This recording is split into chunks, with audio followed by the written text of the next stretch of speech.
시간이 되었으니까 시작하도록 하겠습니다. 지난 시간에 배운 것을 복습을 하자면, 일단 우리가 자연수를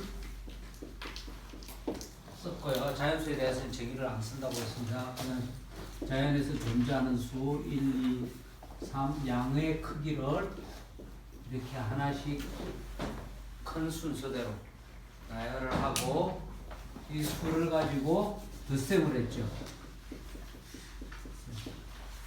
1 더하기의 정의는 앞에 수보다 뒤에 수가 큰 것을 구하는 것이다. 혹은 뒤에 수보다 앞에 수가 큰 것을 구하는 것이다.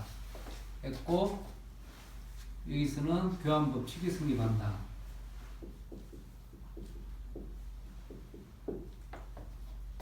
즉, 1 더하기 2는 2 더하기 1과 같다. 라고 배웠습니다. 그리고 곱셈을 배웠어요. 곱셈은 덧셈의 반복이다.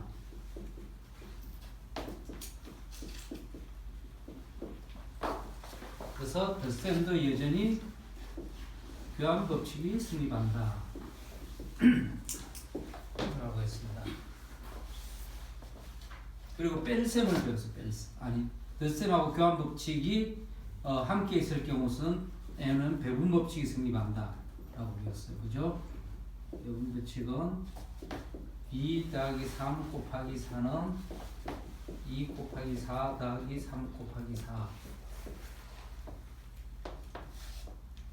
혹은 이쪽에서 일로 온 것을 결합법칙이라고 해요.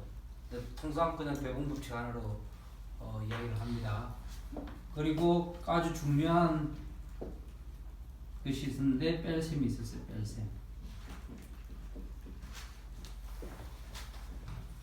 큰 데서 작은 수를 빼는 것만 했는데, 우리가 5 빼기 2의 계산은 2에서 대에서 5가 되느냐, 굉장히 중요한 사실이에요. 이건 굉장히 중요한 점입니다. 그 수학에서 말하는 연산은 기본적인 연산 외에는 기본적인 연산을 주고 나머지 연산은 이렇게 정의가 돼요. 이것을 해야 여러분 어저께 올린 유튜브를 보신 분은 보셨겠지만 0을 나누는 방법, 0을 가지고 나눗셈이 0이 포함된 계산을 하는 게 방법이 여기 다 들어있죠. 눈치채신 분들은 거기 계시지만. 그리고 곱셈을 통해서 우리가 수의 성질을 몇 가지 했는데, 소수, 배수, 약수, 배수를 먼저 하고 소수라는 걸 했죠. 그리고 두 수가 주어지면 서로 간에 공역수가 없는 수를 서로소라고 했죠. 그죠? 서로소까지는 여러분들 잘 기억이 나실지도 모르겠습니다. 기억이 날 거예요. 단지 저기 어디에 써먹는가가 지난주에 누가 질문을 하셨는데 아직 그분이 안 오셨네요. 일단 우리가 소수를 가지고 어디에 응용한 데 있죠? 현대에서 대칭키, 암호에서 쓴다고 했는데, 대칭키를 아시나 보죠? 네, 저 IT 쪽에서 일해요. IT 쪽에서. 그래서 실제 그쪽 일을 하세요? 대칭키. 저 이용만 하는 쪽. 이용만 하는 쪽. 그래서 소수를 가지고 있는데, 실제로는 대칭키, 암호에서는 서로소를 가지고 더 많이 이용을 합니다. 그래서 마침 지난번에 질문하신 분이 안 계신데, 그래서 제가 작년에는 이 수업을 준비를 했다가 안 했어요. 안 했는데 오늘 좀 하기로 했습니다.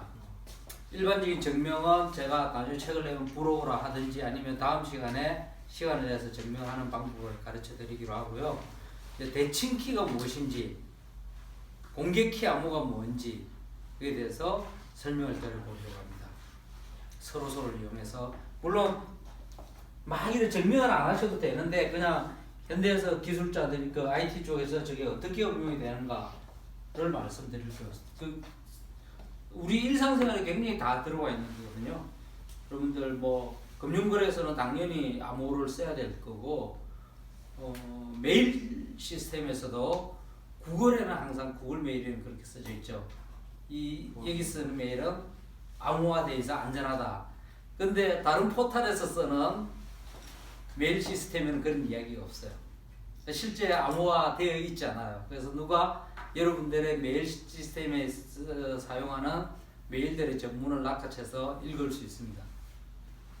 그래서 좀 예민한 내용의 메일은 그런 걸 이용하지 마시고 항상 암호화된 메일을 쓰시는 게 좋고, 그게 어떻게 됐는지 간단히 아이디어만 이야기하겠습니다. 실제 구현에는 굉장히 복잡합니다. 왜냐하면 그 안전의 문제였기 때문에 이런 아이디어만 갖고는 구현하지 않아요. 근데 이제 아이디어를 복잡하게 하는 거는 전문가들이 하는 것이고, 우리는 그래도 이 현대 많이 쓰이는 이 기술이 어디에서 파생됐는지, 어디에서 비롯됐는지, 무슨 아이디어를 가지고 왔는지는 뭐 한번 이해를 해볼 수가 있는 거죠.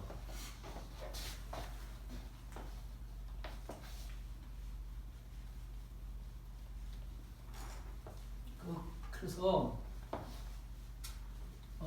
공개 키는 혹은 암호문은 여러분들 뭐 쉽게 알 수 있듯이, 내가 혹은 갑돌이와 갑순이가 있다고 합시다. 갑돌이가 갑순이에게 연애 메시지를 보내는데 안전하게 보내고 싶습니다. 남들이 모르게, 동네 사람들 모르게. 문제는 어떻게 안전하게 보내냐는 것이죠. 누가 열어보면 안 되는 거죠.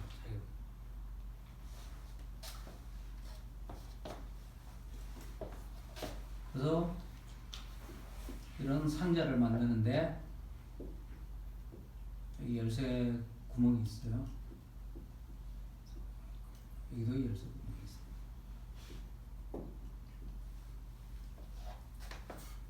우리가 안전한 방법은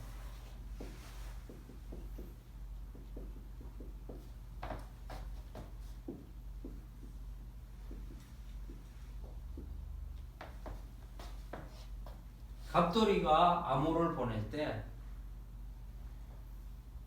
전통문을 메일을 보낼 때, 편지를 쓸 때 편지를 써서 통에 넣어서 잠그고, 그 다음 이 편지통을 열 수 있는 사람은 갑순이밖에 없으면 되죠. 그죠? 그래서 이쪽 열쇠는 갑순이만 가지고 있습니다. 이쪽 열쇠는 갑돌이만 가지고 있습니다. 이게 기본적인 아이디어예요.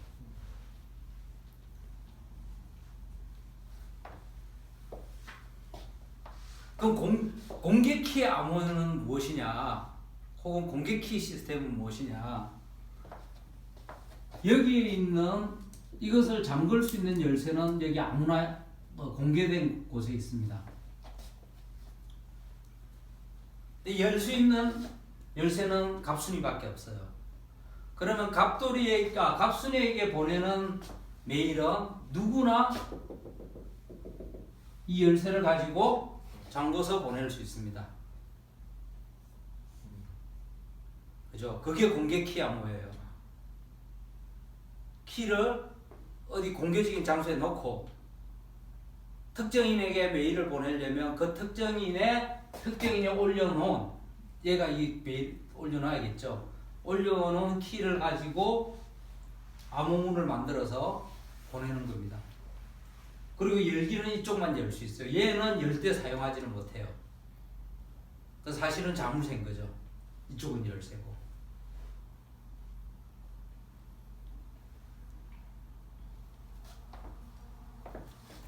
그럼 또 이게 하나 문제가 돼요. 뭐가 문제가 되냐면, 얘는 메일을 받을 때 이 사람한테만 받고 싶은 겁니다. 그럴 수 있죠. 특징인한테만 받고 싶은 겁니다. 그럼 또 어떻게 하면 되느냐?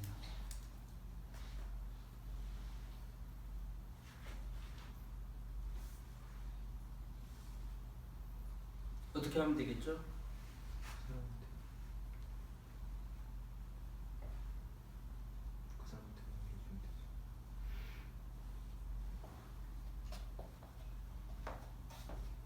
혹은 그 사람한테 알려줄 수 있는 방법은 없어요. 이 두 사람은 떨어져 있어서. 갑돌이는 자기가 이걸 보낼 때 이것은 내가 쓴 것이다. 라고 알려주고 싶은 거예요. 다른 사람이 아니라 내가 쓴 것이다. 그게 여러분 뭐라고 합니까? 전자서명이라고 하는 거죠. 그죠? 그럼 갑돌이가 또 여기에 열쇠를 하나 올려놓습니다.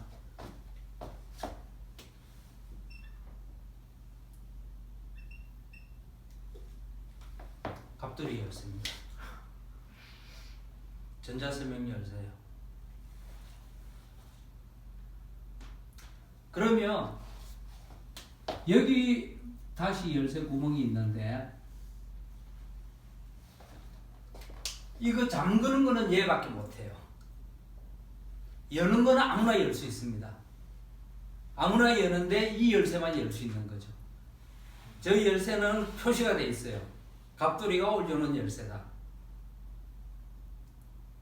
그러면 보낸 것을 이 열쇠로 열 수 있는 것은 갑돌이의 메일밖에 없는 거죠. 다른 메일은 못 열어보는 거죠. 그게 공개키 암호 시스템입니다. 서명도 할 수 있고 받아보는 사람도 안전하게 받아볼 수 있는 거예요. 이게 기본 아이디어인데 문제는 저 열쇠를 어떻게 안전하게 만드느냐는 거죠. 누가 복제를 해서도 안 되고 설사 복제를 한다고 해도 시도를 한다고 해도 어떻게 하면 되죠? 복제를 시도하는 시간이 할 수 있는 시간이 우주가 망하는 시간보다 길게 만들면 되는 거예요. 그게 소수를 이용하는 겁니다. 자, 지난 시간에 페르마라는 사람을 했었죠. 페르마. 그래서 저는 제가 철자를 잘못 써서 지적을 받았는데 페르마 T를 빼먹었어요. T를 빼먹으니까 T가 난 모양인데 페르마의 작은 정리가 있어요. 그게 서로를 이용한 건데 A라는 숫자가 있고 P라는 숫자가 있는데 P는 소수예요. 소수. A는 P의 배수가 아닙니다. 그럼 A가 P의 배수가 아니고 P가 소수면 두 개는 서로 소죠. 자동으로. 그럼 어떤 관계가 생기냐면 A의 P-1승은 P로 나누면 이 큰 수를 P로 나누면 나머지가 1입니다. 항상. 그것을 이렇게 씁니다.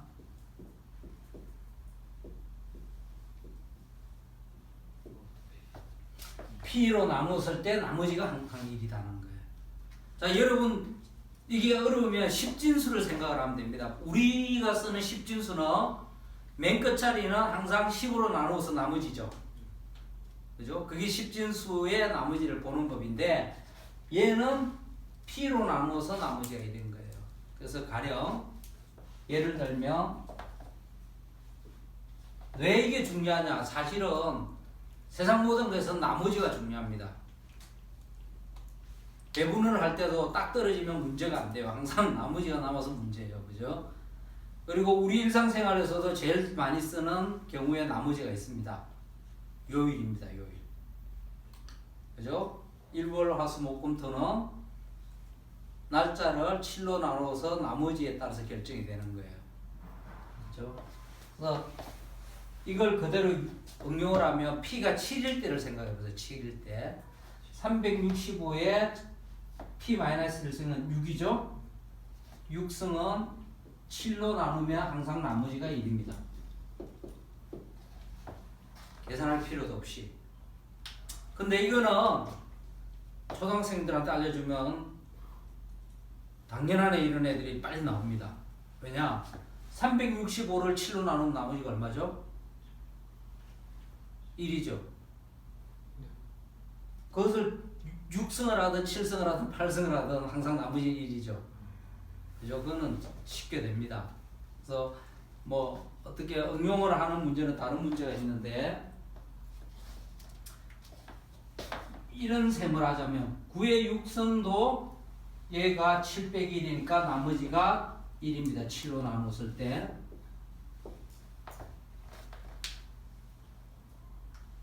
자, 이것도 암산으로는 할 수 있습니다. 왜냐? 9는 7로 나눴을 때 나머지가 얼마죠? 2죠? 그럼 2의 6승만 계산을 하면 되죠? 왜냐면 9는 7 더하기 2의 6승이니까 그죠? 나머지는 이걸 곱해봤자 7로 나누면 여기는 생각할 필요 없잖아요. 그죠? 그 다음 2의 나머지만 생각하니까 나머지 2의 6승은 64가 돼서 역시 7로 나누면 나머지가 1이에요. 그죠? 쉽네. 저런 경우 쉽는데 숫자가 커지면 굉장히 어렵습니다. 제가 예를 드는 게 7이 아니고 13으로 계산했는데 100에 12승을 13으로 나누면 나머지가 얼마냐. 굉장히 숫자가 크니까 어렵겠죠. 그죠? 이건 역시 또 나머지가 1입니다. 13으로 나눴을 때. 자, 지수를 보면 P가 13이니까 A는 13의 배수가 아니죠. 즉 100은 13의 배수가 아니니까 100의 12승은 13으로 나눴을 때 나머지가 1입니다. 이렇게 저렇게 유용하게 쓸 때가 많아요. 그죠? 그럼 여기서 알 수 있듯이 뭔가 이 수와 이 수를 가지고 우리가 나머지를 찾아내는 방법을 알게 됩니다.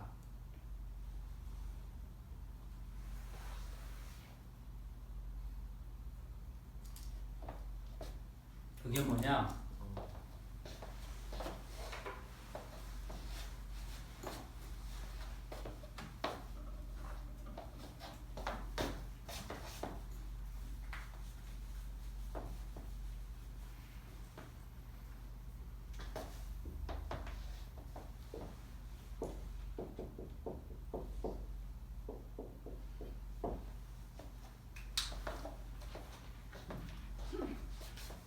우리가 남한테 보내는 문자, 편지 내용을 숫자로 다 바꿀 수 있다고 가정을 합시다. 그건 약속을 하면 되겠죠? 기억, 니은, 디귿, 자음과 모음의 조합이니까 그걸 숫자의 조합으로 바꿀 수가 있겠죠?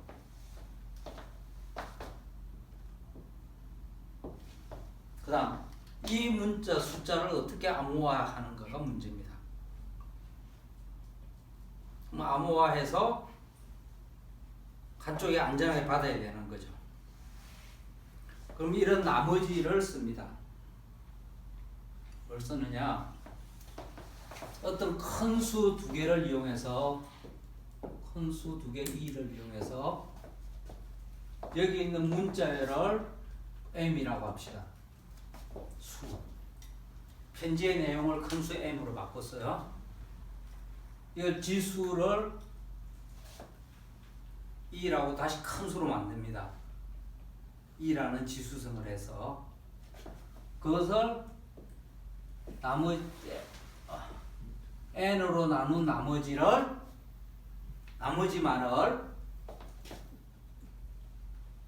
메시지라는 뜻으로 m으로 쓴 거 암호로 만듭니다. 그럼 매우 큰 수를 n이라는 수로 나누어서 나머지만 갖고 해요. 자, 이것이 우리가 어떤 문자를 암호화하는 방법입니다. 오케이? 그러면 받은 사람은 문제는 그 다음 뭐죠? 받은 사람은 얘를 이용해서 얘를 복구해야죠. 그죠? 근데 수학자들은 그 방법을 알아냈습니다. 어떻게 하면 복구를 하느냐. 자, 얘를 보면 나머지와 무슨 지수의 어떤 자연수의 지수의 관계죠. 그죠? 그래서 똑똑한 수학자 3명이 얘를 이용해서 얘를 찾아내는 방법을 알아냅니다. 그게 뭐냐?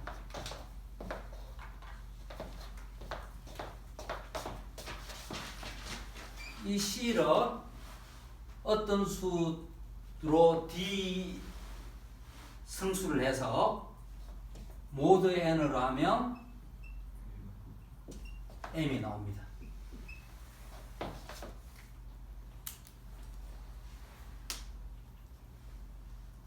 그러면 이게 굉장히 신기한 거죠. 여러분이 보기에 얘를 가지고 얘를 복구하기는 불가능한 것처럼 보이죠.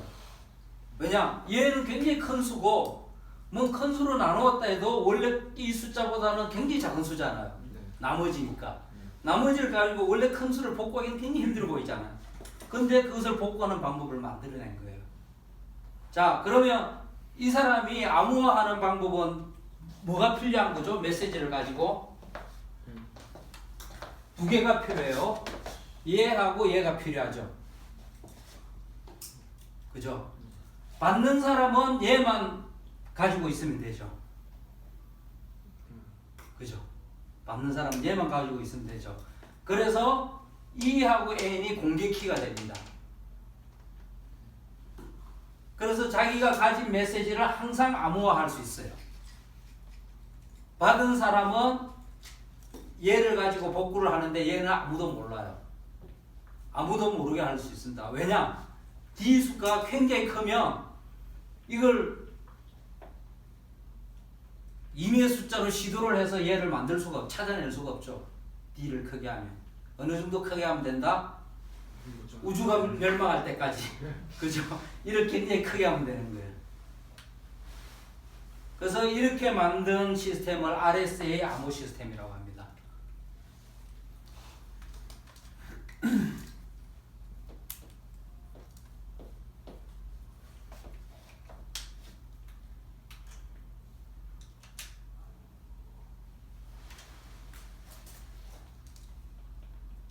자, 얘는 잠그는 열쇠고 얘는 여는 열쇠죠.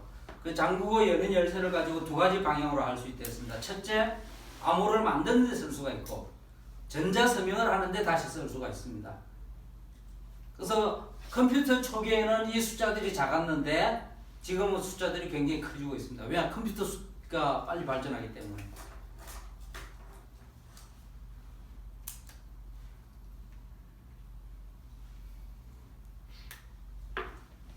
자, 이런 것도 신기하겠죠? 이 짧은 숫자를 가지고, 작은 숫자를 가지고 어떻게 이 큰 숫자들을 다시 복원할 수 있느냐. 그 의문이 되겠죠. 근데 보세요. D 성수를 D 지수화시키는 거잖아. 그럼 이 숫자가 작다 하더라도 이 지수성을 하면 이 숫자가 굉장히 또 커집니다. 거기서 잘라내면, 나머지를 어떻게 잘 잘라내면 원래 숫자를 복원할 수 있는 거예요. 그래서 나머지는 컴퓨터가 이 수를 다시 문자화하면 되는 거죠. 근데 창과 방패처럼 이 암호화하는 방법도 이제는 굉장히 복잡해지고 있습니다. 자, 재밌는 거는 이걸 할 때만 해도 페르마가 하고 페르마의 자원 정리인데 이걸 오일러가 다시 좀 복잡한 정리로 만드는데 그거 할 때까지 자기들은 설마 암호했을지도 몰랐어요. 근데 이 암호화 방법은 1960년대 만들어졌거든요.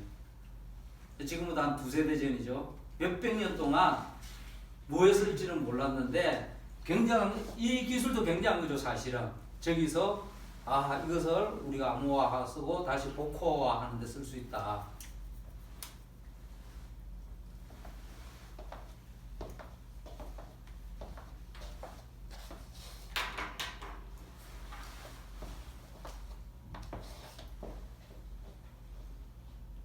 그래서 뭐 논의 자체가 너무 간단하게 된 것처럼 보이긴 하지만 어쨌든 공개키 암호 시스템의 근본적인 아이디어는 이거고 그 근본적인 수학 도구는 소수, 서로수입니다. 중요한 건 나머지예요. 몫은 별로 중요하잖아요. 우리가 나눗셈을 배울 때는 몫이 굉장히 중요하다고 배우잖아요. 근데 실제 중요한 거는 나눗셈입니다. 나머지입니다. 나머지.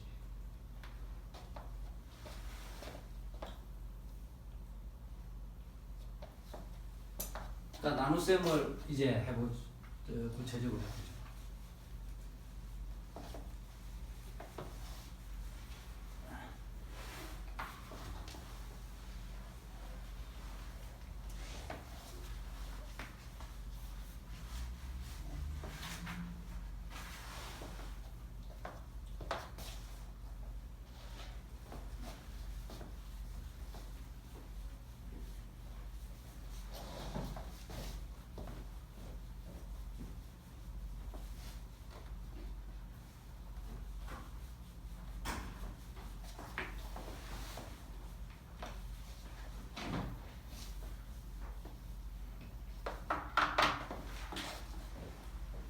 제가 동영상을 다시 보다 보니까 좀 빠른 감이 있던데, 혹은 2시간 동안 양이 좀 많다고 스스로 생각해지던데, 여러분 그러세요? 아니면 적당하세요?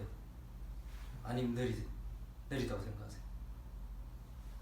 지금까지 아, 그냥 알아서 하세요?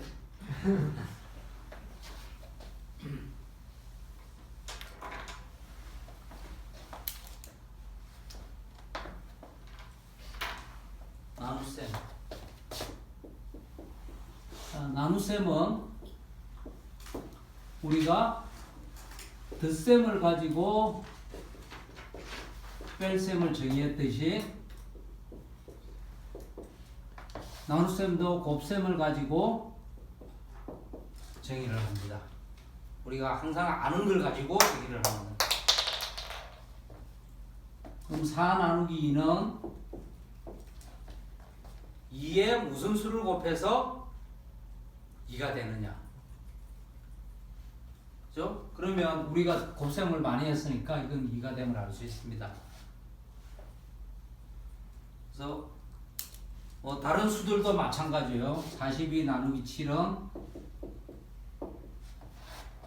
부호셈을 알고 있으니까 6이다. 그죠?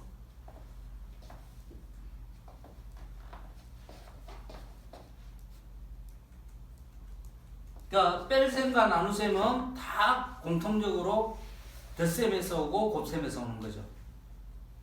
그 연산을 이용해서 연산하고, 그럼 곱셈은 결국은 덧셈에서 오는 거니까 모든 것은 덧셈에서 비롯된다는 것을 알 수 있습니다.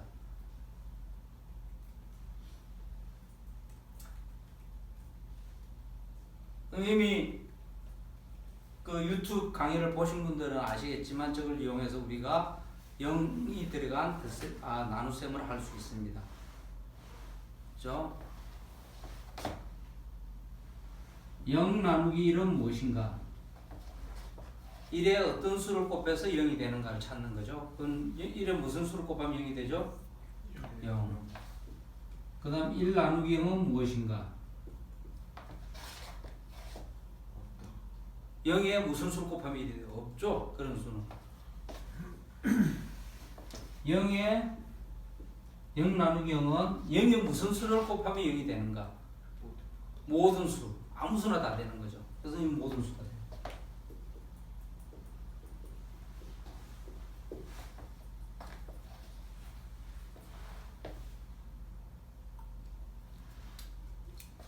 특히 두 번째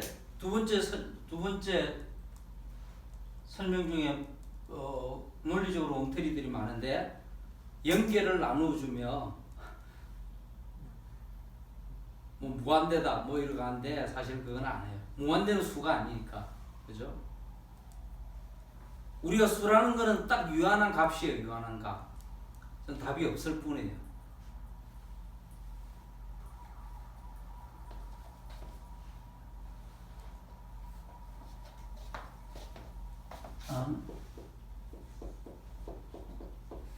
우리가 수학을 배우는 목적 중에 하나죠. 분수를 알기 위해서. 드디어 분수로 들어왔습니다. 혹은 유리수.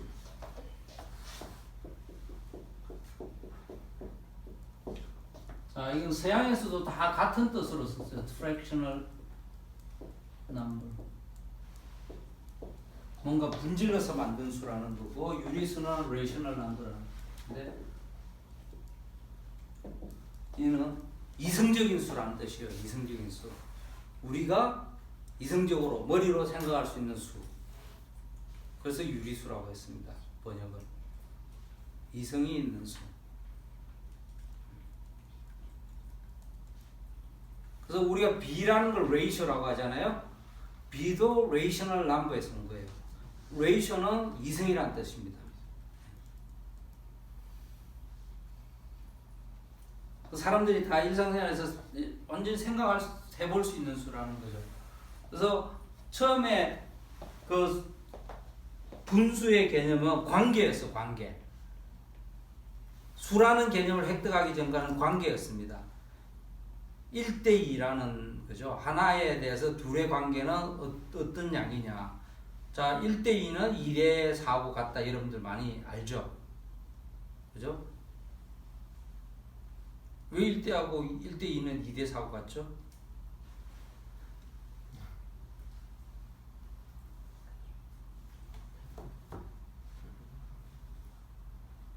자, 1을 하나 증가시키면 그 양 관계가 같으려면 이쪽에서는 2개가 증가돼야 되죠. 그래서 1대2는 2대4고 같다. 그래서 탄생한 수들이 이제 그것을 나타내기 2분의 1, 3분의 1, 4분의 1 차례대로 쓸 수 있는 이런 수입니다. 그러면 이런 수를 우리가 다른 관점에서 뭐라고 생각을 할 수 있느냐 하면 2분의 1은 관계지만 수로 탄생했는데 새로운 수죠. 우리가 자연에서 보는 이런 구체적인 덩어리들이 아닌 새로운 수를 어떻게 우리가 생각을 하느냐, 2분의 1은 2배에서 1이 되는 수라고 생각하면 됩니다. 2번 되어서 1이 되는 수. 3분의 1은 3번을 더해서 1이 되는 수. 그럼 모든 분수는 그렇게 생각을 할 수가 있죠. 가령 4분의 5는 뭐죠? 4배 해서 5가 되는 수예요. 근데 우연히도 4분의 1을 5번 더하면 얘하고 같은 수가 됩니다. 4배에서 예, 4배에서 그냥 5번 5가 되는 수하고 4분의 1하고는 서로 다른 양이에요. 그죠? 우연히.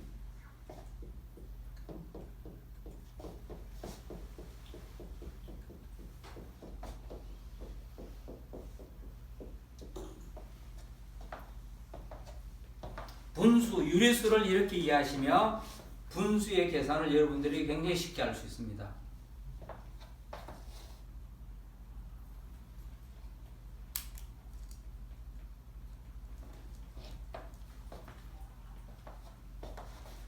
그 다음 2분의 1은 4분의 2하고 같은 수죠.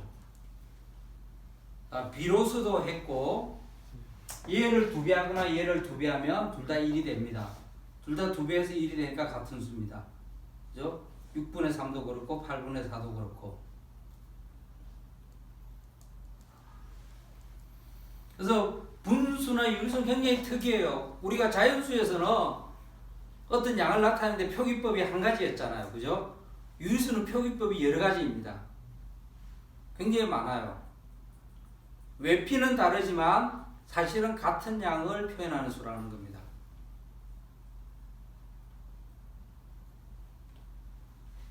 한자, 사자, 사자성어로 이런 것을 이구동성이라고 합니다.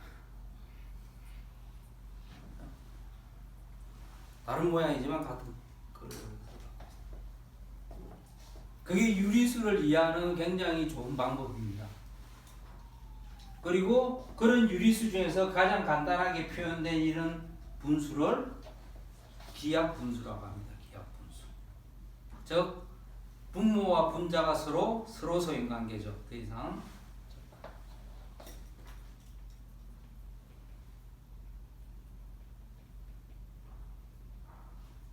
그렇게 만드는 과정을 초등학교 때 약분이라고 합니다. 분자와 분모에 같은 수가 곱해져 있으면 같은 형태의 같은 양의 더 작은 더 간단한 분수꼴로 나타내는 과정. 그죠?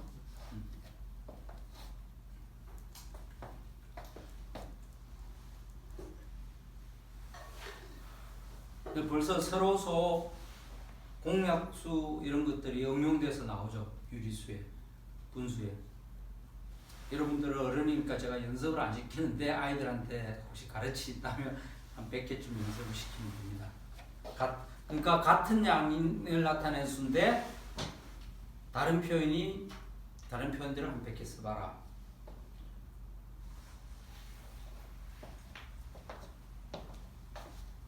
옛날 사람들은 분수라는 개념을 알아도 지금 사람들처럼 자유자재롭게 쓰지를 못했습니다. 가령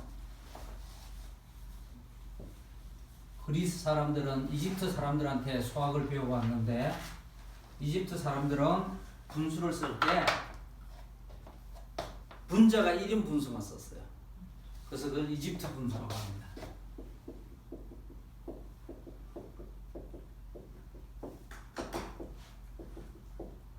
분자가 1인 분수.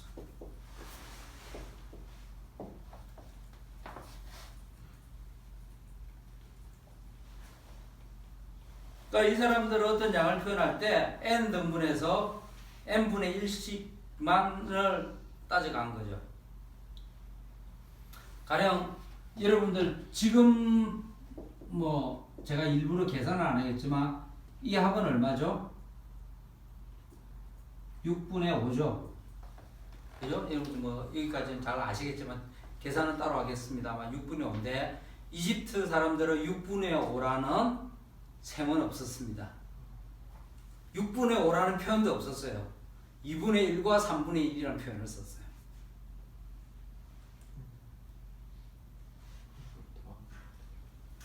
(2분의 1과 3분의 1) 어떤 양이 있으면, 그러니까 만약 6분의 5라는 양이 있으면 이 중에서 가장 큰 분자가 1인 가장 큰 분수를 끄집어냅니다. 그게 뭐죠? 2분의 1이잖아요. 2분의 1하고 또 나머지에서 분자가 1인 그 다음 가장 큰 수를 끄집어내고, 그래서 차차차 끄집어내서 그것을 쭉 나열한 것을 수를 표시했습니다. 그 다음 그래서 유명한 여기서 나온 문제 중에 그 이집트 낙타 문제라고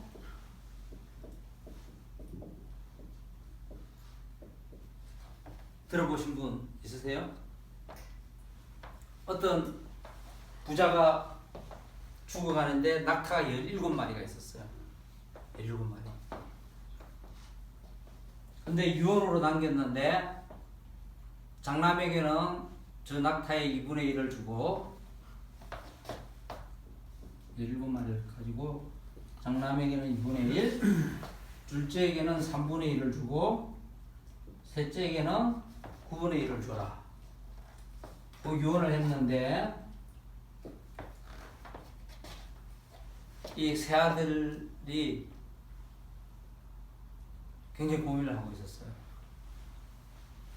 근데 지나가던 어떤 노인이 이야기를 듣고 왜 당신들 무슨 문제 때문에 그렇게 고민을 하느냐 하니까 아버지가 돌아가셨는데 낙타가 17마리입니다.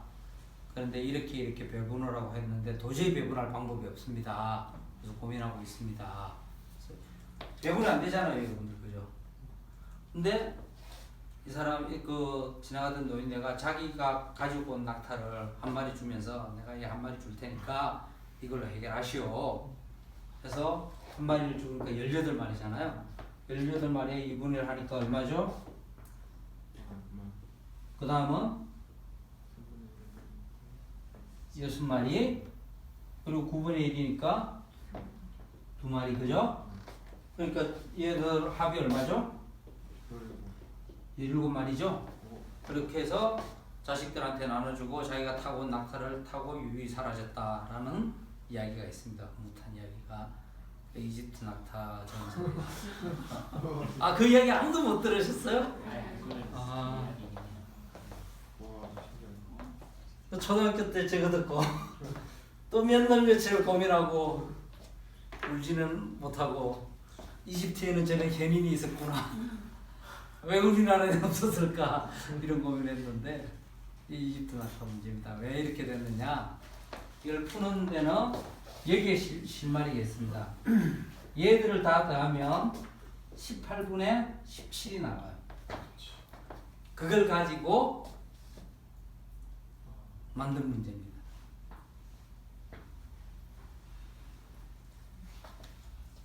그래서 이걸 이집트 낙타 문제라는데 이 분자가 1인 걸 가지고도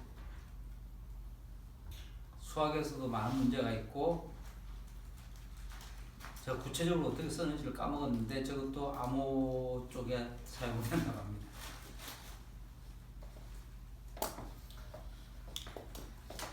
그리고 그 비슷한 지역에서 이제 메소포타미아 지역이 있었는데 메소포타미아에는 60진법을 썼다는 걸 아시죠? 그래서 메소포타미아에는 분수의 분모가 항상 60이에요. 우리는 10진법이니까 분모가 항상 10인 걸 쓰잖아요. 대부분. 그죠? 그 소수점을 쓰는 게 10진법이에요. 10진 소수인데 메소포타미아는 60진법을 썼기 때문에 분수도 60진법을 썼습니다. 그럼 소수점 첫 번째 자리는 들어오는 게 60분의 1의 배수인 거예요. 그럼 둘째 자리는 뭐죠? 360분의 1인 거예요. 우리가 10진 소수의 두 번째 소수점 자리는 10의 제곱분의 1의 배수잖아요. 그죠? 얘들은 60의 제곱이니까 360분. 굉장히 세분화했겠지만 서기들은 힘들었겠죠. 이거는 다 점토의 기록으로 다 남아 있습니다.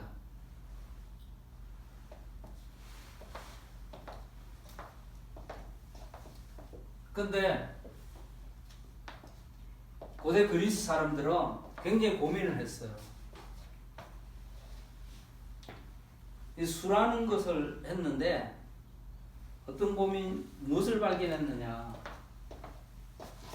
길이 1인 정사각형의 대각선 길이, 여러분들 피타고라스 정리에서 이게 루트 2라는 수라는 걸 알았죠? 그죠? 당시에 아주 혼란이 왔습니다. 루트 2라는 수를 발견하고 나서. 근데 루트 2가 유리수가 아니다라는 게 증명이 됐어요. 그때 당시 그리스 사람들이 저거는 분수의 꼴로 표현을 할 수 없다. 거기까지 증명했어요. 증명을 할 겁니다. 조금 있다가.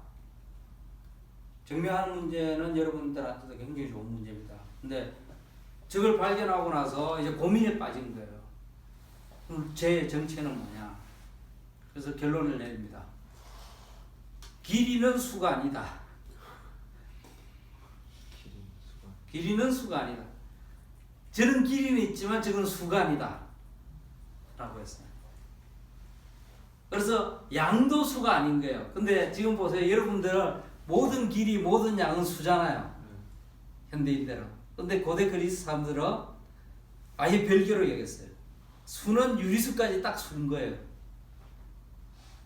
이성적으로 생각해야 수가 되는 거죠. 이성적으로 생각하지 않으면 수가 안 되는 거죠.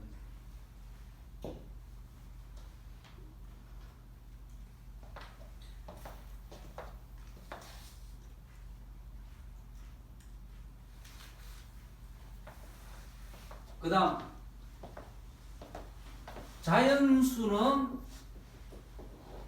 자연수를 유리수로 표시하는 방법은 어떻죠? 1은 1분의 1 이렇게 표시를 할 수 있고, 얘는 이렇게 표시를 할 수 있죠. 4분의. 그래서 여러분이 자연수를 유리수로 표현하는 방법도 아셔야 됩니다.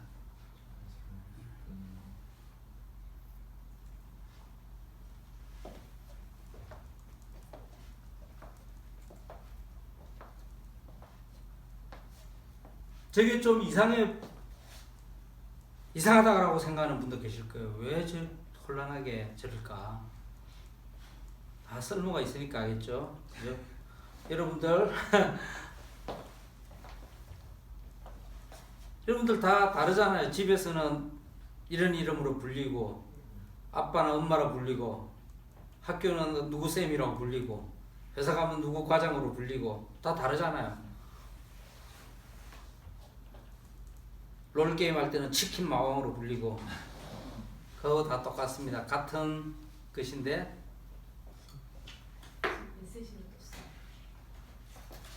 종류가 다르다는 거죠. 잠시 휴식하겠습니다.